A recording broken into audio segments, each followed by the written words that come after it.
Lorraine hasn't made hot coffee in 6 months. I know because I check. Every single morning. She pours it, walks away, and lets it sit. Sometimes she doesn't even take a sip. I asked her about it once, just casually, like, hey, do you even like coffee anymore? And she said, it's not about the coffee. I just like the smell. But that's not true. She used to drink it, 2 sugars, splash of oat milk, scalding hot. Now, it just sits there until it turns room temperature, like it's waiting to die. I started noticing other things too. Little things. She stopped wearing socks to bed. She always wore socks to bed. She deleted Pinterest off her phone. She began humming again, but not the songs I knew. Not ones we used to dance to.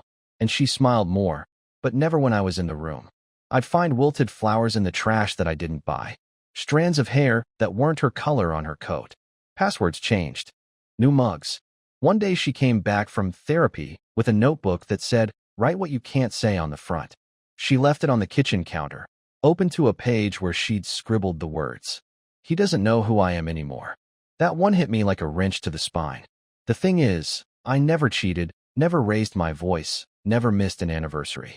But I did miss something. And that something was sitting 2 feet away from me at dinner every night, tapping her fork against her plate like she was counting down the seconds until I vanished. I didn't vanish, though. Not yet. But the day she finally said it, the sentence that cracked my skull wide open, I was holding her cold coffee mug in my hands, waiting for her to take it. She didn't even look up. She just said, Ellis, I think you should go. Not just for today. For good. There was no fight. No name calling. She said it the way you might tell someone they've got spinach in their teeth. Quiet. Firm. Already decided.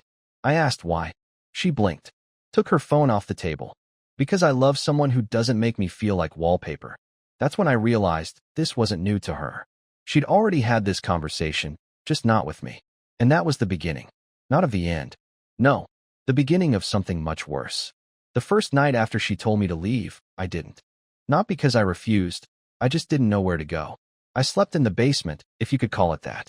It's unfinished. Concrete floor. Smells like damp insulation and regret. There's an old futon down there from when her brother stayed with us for 2 months after his divorce, and I laid on it in the dark, fully clothed, holding the blanket over my mouth to keep myself from screaming. At around 2:40 a.m., I heard her voice through the ceiling. She talks in her sleep sometimes, but this was different. It wasn't mumbling. It was clear. Like she was in the middle of a conversation. She said a name. Not mine. Jasper. Twice. Jasper, stop. Someone might hear. I wish you'd come with me. I sat up so fast I knocked over a box of Christmas decorations. Glass cracked. I didn't care. I stood there, barefoot on cold concrete, wondering how many nights she'd whispered that name while I was upstairs dreaming about her. I didn't confront her. Not yet. I wanted proof. Something undeniable. Because she was the kind of woman who could twist reality like origami. She could say the sky was purple, and you'd start second-guessing blue. So the next morning, I left early, told her I was going to my cousin's place to give her space. In reality, I went straight to the library. Not to read. To print. I dug through our old phone bills. We still had a shared plan. Tragic, right? And cross-referenced every unfamiliar number I could find with online databases. Jasper Easton, age 44. Yoga instructor. Divorced. 3 miles from our house. I stared at his profile picture like he was a ghost. Balding. Bearded. Wearing one of those bracelets made from recycled wood, or whatever. The kind of guy who probably says things like, the body remembers what the mind forgets. I wanted to punch my fist through the screen, but instead I hit print. 3 pages of call logs. Hundreds of minutes. Late-night calls. Lunch hour calls. One on our anniversary. I circled it. That evening, when I returned home, Lorraine was in the kitchen again, sipping, you guessed it, cold coffee. She didn't even flinch when she saw me. Thought you'd be gone longer, she said. I didn't answer. Just placed the papers gently on the table and slid them toward her like a detective in a crime movie. She looked at them, raised an eyebrow, then sighed like I was being difficult. She didn't deny it. Didn't cry. Didn't say sorry. She just said, he listens. That's all. I laughed. A small, broken laugh. He listens? You mean he hears your lies? She got up and left the room like I was the one being unreasonable. And that's when I knew something even worse. She wasn't afraid of me knowing. She wasn't hiding it anymore. Because she didn't care. You'd think that would be the worst of it, that discovering the man she whispered to at night would be rock bottom. But I hadn't seen bottom yet, not even close, because what I found in the back seat of her car the next day, folded neatly inside a gym bag, wasn't just shocking. It was unforgivable. The next morning, I woke up at 6:12 a.m. to the sound of her shower running upstairs. That was new. She used to sleep in. Now she was up before sunrise, humming again, water pounding against tile like she was washing something off of her. I waited until I heard the blow dryer start. That was my window. I went to the garage.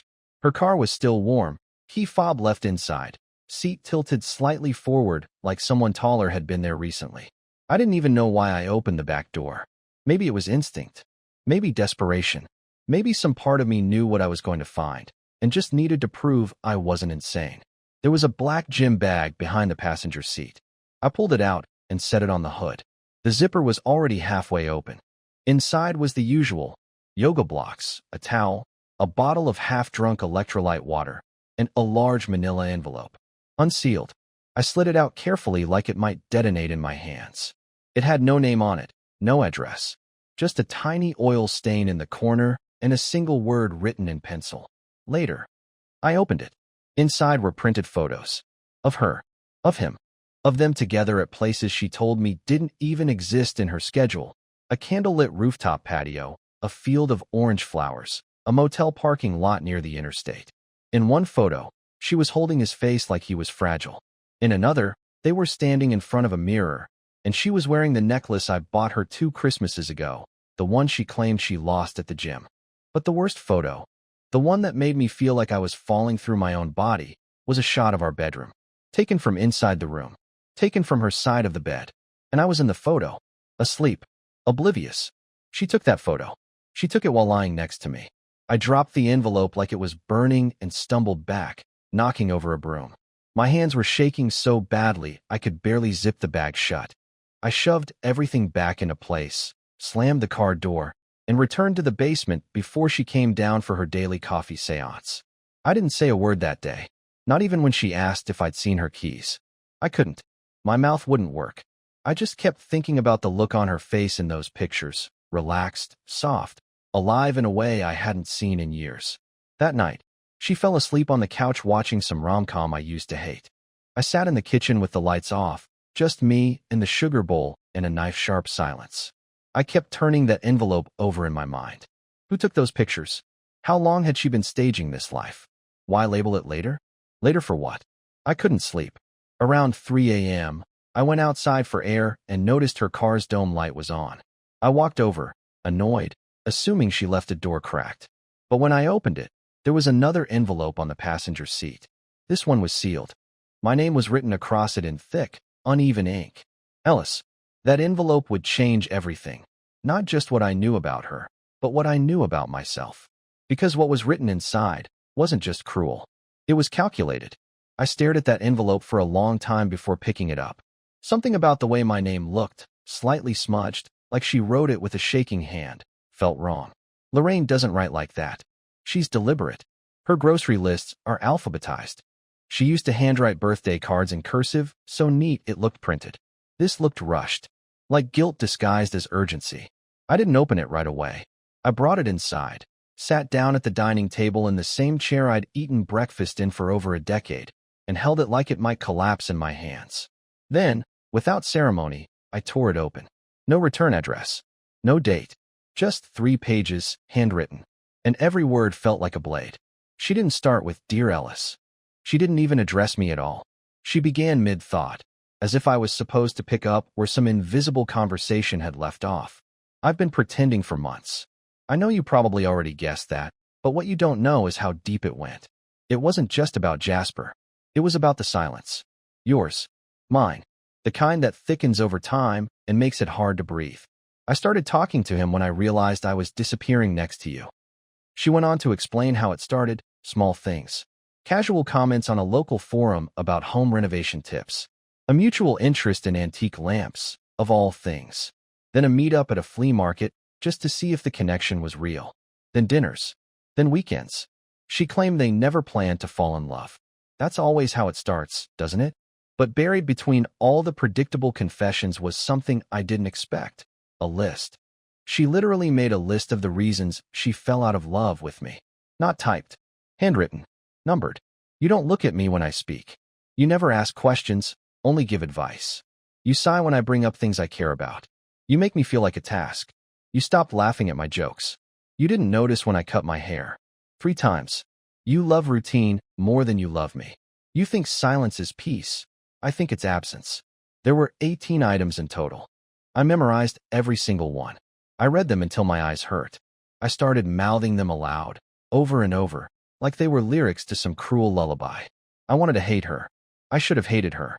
But instead, I just hated myself. Because some of those things were true. I did stop asking her about her day. I did tune her out when she talked about things I didn't understand. I thought I was being stable, reliable. Turns out I was just becoming invisible to the one person who used to light up when I entered a room.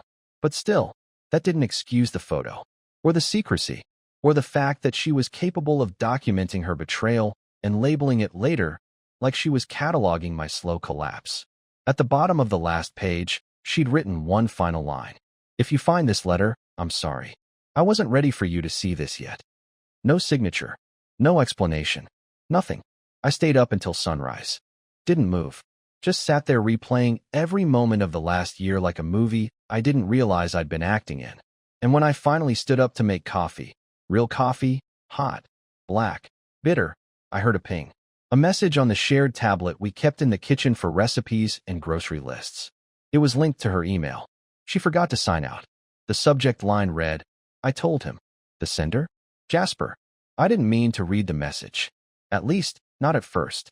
When you see a subject line like, I told him, your stomach does this strange thing, like it's preparing for impact before your brain even knows what the explosion is. My finger hovered over the tablet screen for a moment. My name wasn't on it. It wasn't for me, but it was about me. And that made it mine.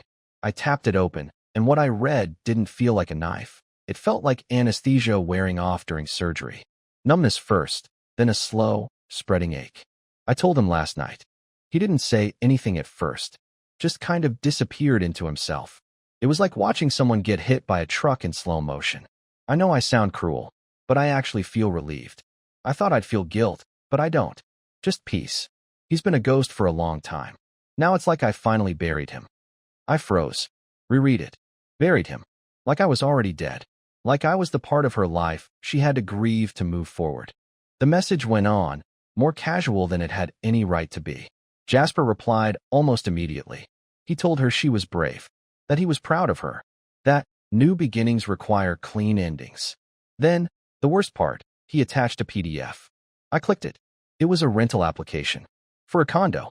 In both of their names. She wasn't just leaving me. She was replacing me, structurally, logistically, geographically. The move-in date was a month away. The same week as our anniversary. 14 years, erased by a lease agreement. And then I noticed the timestamp. The message from Lorraine to Jasper had been sent at 3:27 a.m. The same night she'd fallen asleep on the couch. The same night I found the second envelope in her car. She'd waited until I was asleep, or so she thought. And then she crept upstairs, typed out my eulogy in the form of a relationship update, and slid back under the blanket like nothing had happened. I stood there, staring at the screen, feeling something deep inside me snap. Not like a twig, but like a cable. A thick, rusted cable that had been under tension for years. I didn't scream. I didn't cry. I just started laughing. Quietly at first. Then harder. Louder. To the point where I had to cover my mouth with my hands to keep from waking her. Because suddenly it all made sense. The cold coffee. The sand in the sugar bowl. The yoga sessions. The new towels I never understood buying.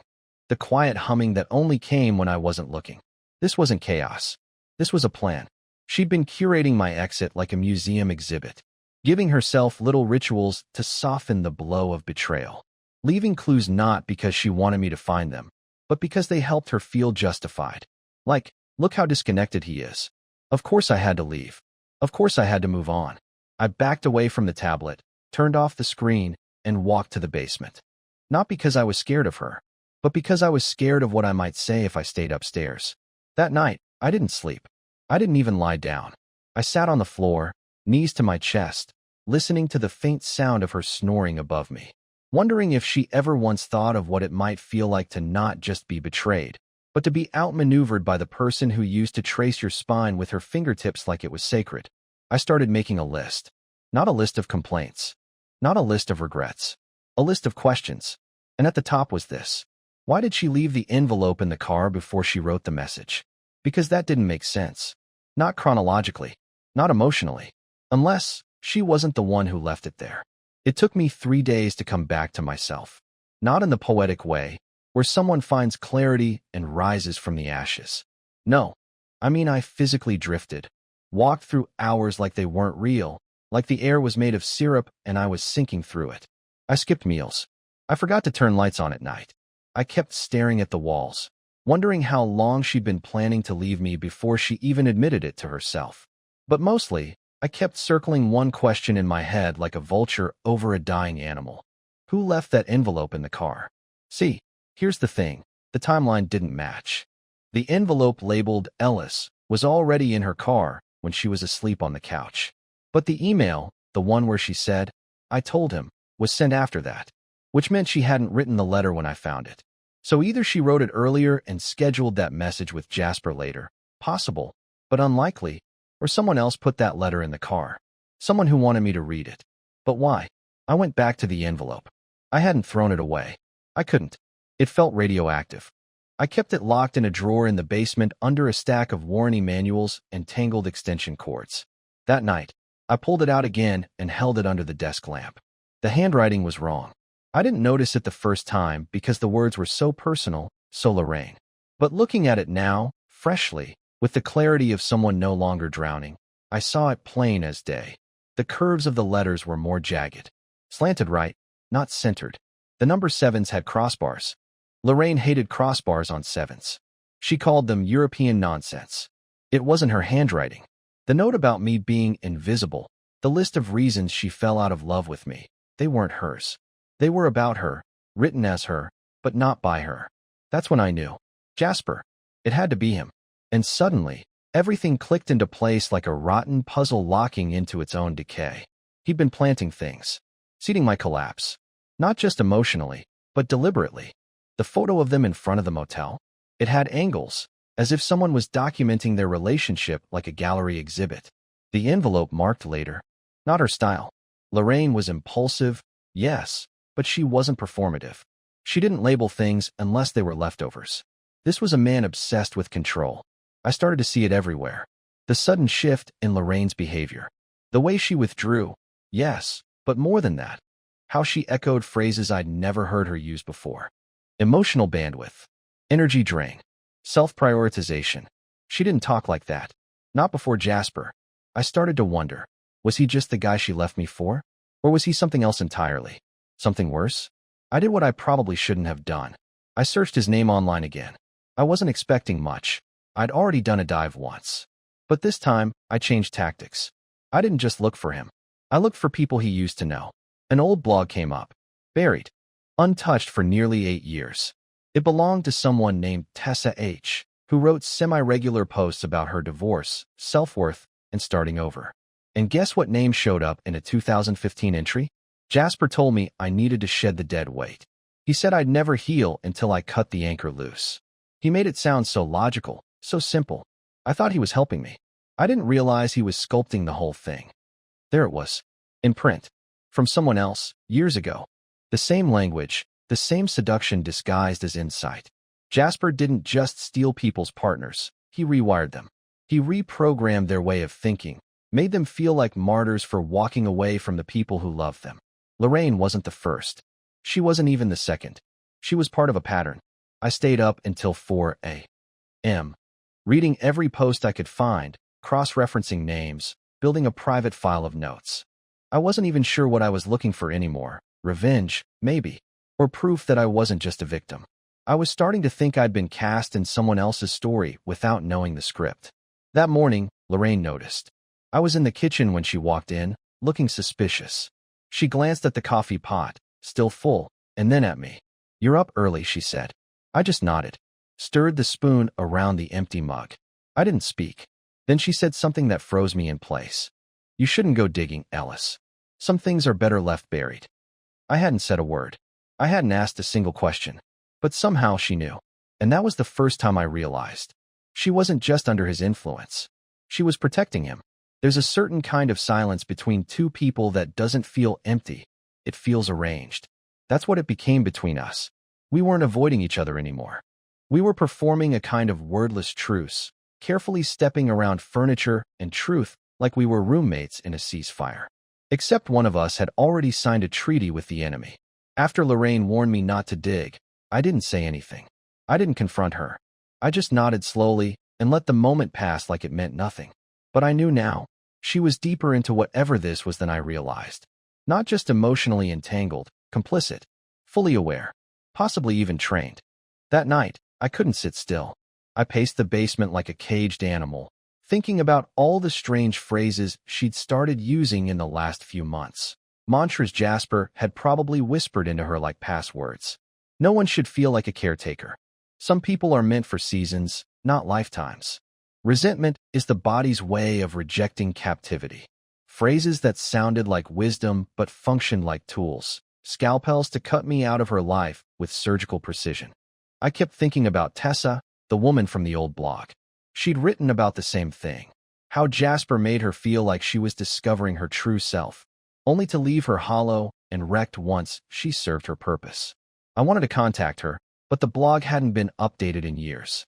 Her email bounced. She'd vanished. But the part that haunted me was this. In one of her last posts, she wrote, "He gave me a speech to memorize. Said it would help me detach cleanly. I used the same words he taught me. It made me feel powerful. But later, it felt like I'd been possessed." A speech. A script. I began wondering if Lorraine's "I don't love you anymore" moment was even her own. Was it rehearsed? Given to her like a prescription? Was she told exactly when and how to deliver it? The next morning, I tried something. I asked her a question I hadn't asked in a long time. Something simple. Human. Do you remember the trip to the cabin in Petoskey? She paused while slicing an apple, didn't look up. Which one? There was only one. It was our 5-year anniversary. We drove 6 hours to a cabin I booked on a whim because I found it on some obscure blog. We got snowed in. Power went out. We played cards by candlelight and slept in the same sleeping bag to stay warm. It was one of those rare, real memories, pure and unfiltered by bitterness. There was only one, I said, trying to stay steady. The storm. The blackout. You burned your socks trying to dry them by the fire. She laughed softly, as if it was a nice story someone else had told her once. Then she said, "Oh, yeah, that was cozy." Cozy.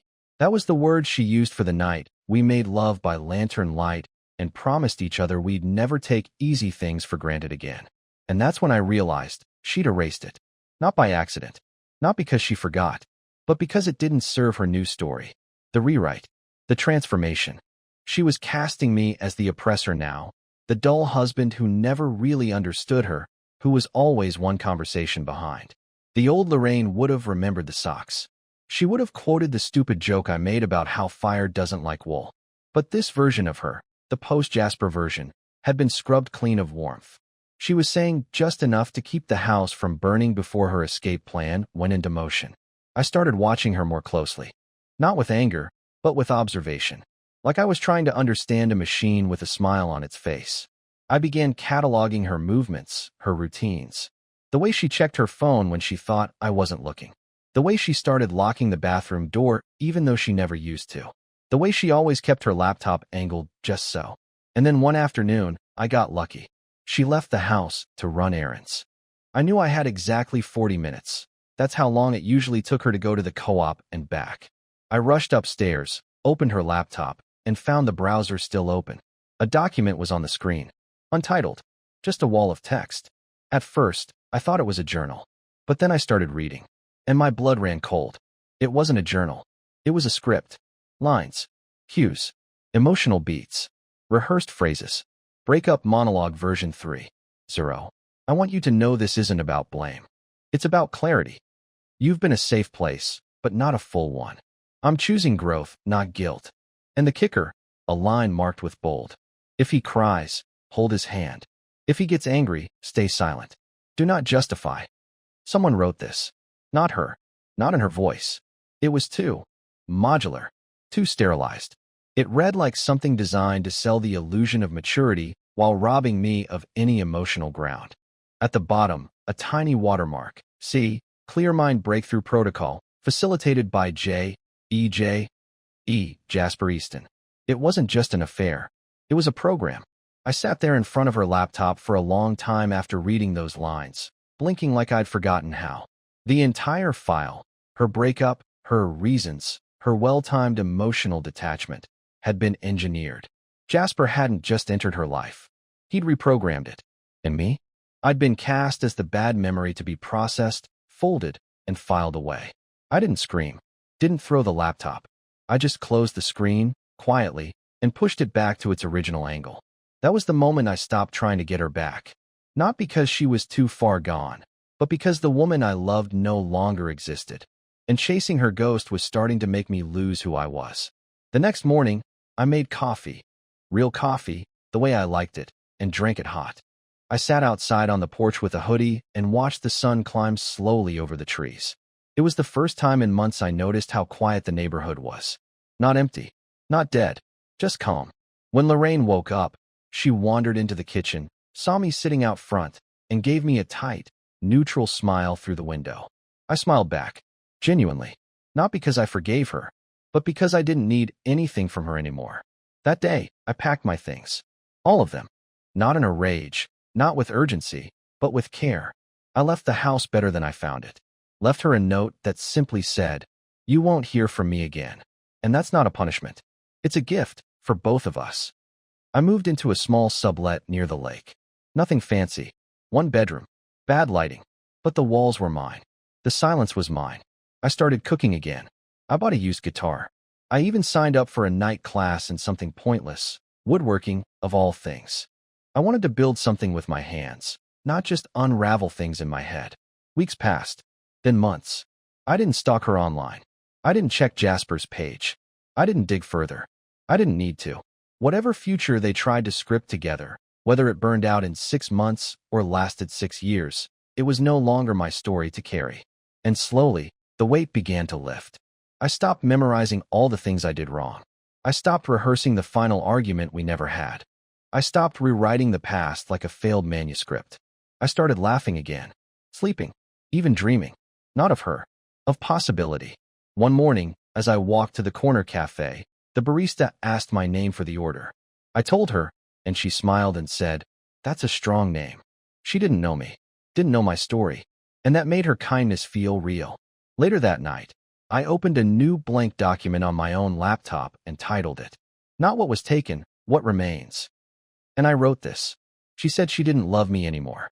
So I left, and it turns out, I still had love, just not for her. For mornings, for music, for friends I hadn't seen in years, for silence that didn't punish me, for myself.